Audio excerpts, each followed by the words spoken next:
What is happening, buddy? This is Cody, aka DFS Prodigy, coming to you live breaking down this upcoming Baltimore at New Orleans Saints showdown for Monday.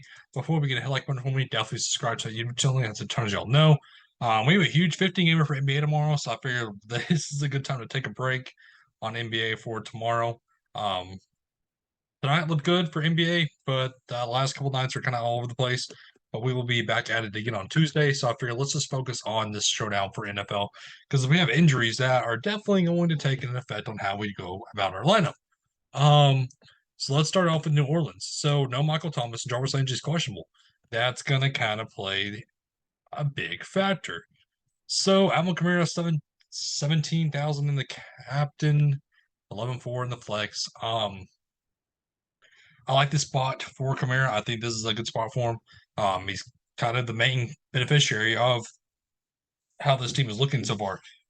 Yes, you can go to Chris Olive, but the thing is Kamara is going to be able to catch passes in the backfield. So that's what I'm kind of liking.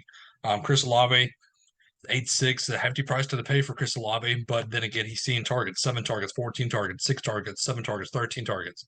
He's a target monster. It's hard not to love him here. That's the thing. Um, but we also have Landry questionable, so we could see more Rashid. I mean, he saw 3 targets last game, didn't look bad. You also have Marquise Callaway, who's kind of been in the system for a while. I don't mind going to him at 4-6. The thing is, I wish he was a little bit cheaper. We also have Smith down at the bottom, Tre'Quan Smith at 3-4. I'm kind of just focusing on Olave, but then again, it's kind of ugly because I want a lot of Baltimore. That's the thing. I don't trust Andy Dalton here. 10-2, no thank you. I'm not paying Taysom Hill 6-4. It's not happening. I do like Jawan Johnson though at 4-4. He seems to be seeing consistent targets 4, 5, 6. I mean, he had a 2 TD game the other night against Arizona. It's kind of what I'm looking at. Kevin White, no thank you. Darkwell, no thank you at $200. It's just I'd much rather just go to this Baltimore side based off of injuries because we have no Mark Andrews. Gus Edwards doubtful, no Bateman. DeMarcus Robinson's questionable. So here we are. So Lamar Jackson best fit up on the slate point blank. You cannot go wrong with Lamar Jackson here. With no Mark Andrews, it's Isaiah Likely time at 5'8". He's going to see a decent amount of targets. He's going to see the most snaps. I mean, he looked good last week. I love him at 5'8". It's too cheap. Then you have the Bateman and Robertson news. So Prochet 3'8", cheap. You can also look to Devin Duvernay at 6'8". We also can't forget about Deshaun Jackson, only $200. He's going to see routes. He's going to see snaps. It's a good possibility that he'll be evaluated from the practice squad in order to play. Because who are they going to throw to? I like Djax. We know what Djax can do. We know he can break off for that 80-yard TD. Andy Isabella, $200. I mean, you have options down here on the slate for value. Then you have Kenyon Drake at 7-2, who's going to be the lead man with no Gus Edwards. That's what I'm kind of liking. That's what I am kind of liking. Um, like I said, if we go to the depth chart,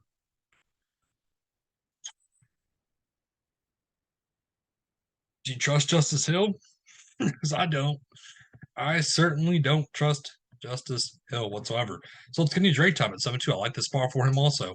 I'm liking this Ravens team because you can go with the route of, okay, I want to captain Lamar Jackson. He's going to be the best guy on the slate. That's the route I want to go. Okay, here we go. So if you want to go with that route, again, slide in like Kenyon Drake, slide in Isaiah Likely, and then go to possibly Jackson. Leaves you not one left over to play around with. You have enough salary to do pretty much whatever you want. You can go with the route of having Lamar Jackson. I'm liking this slate for the Ravens. I think this is a good spot for him. I think this is Isaiah likely breakout game. I think we see the resurrection of Djax if he gets evaluated from the practice squad. Tomorrow should have a good day on the ground and in the receiving option. But like I said, I'm liking this slate. So we're gonna focus on NFL tomorrow. Kind of take a see how NBA shakes out with a huge 15 gamer and then be back Tuesday. I will have the article for Fantasy Six Pack on Thursday for the Yahoo and an NBA breakdown. But like I said, be ready for NBA on Tuesday. Be ready for NBA on the rest of the week. After that, I can't wait. So that wraps up the slate for us though. Thank you for tuning in. It was a great and safe rest of your night. Have a good one, everybody.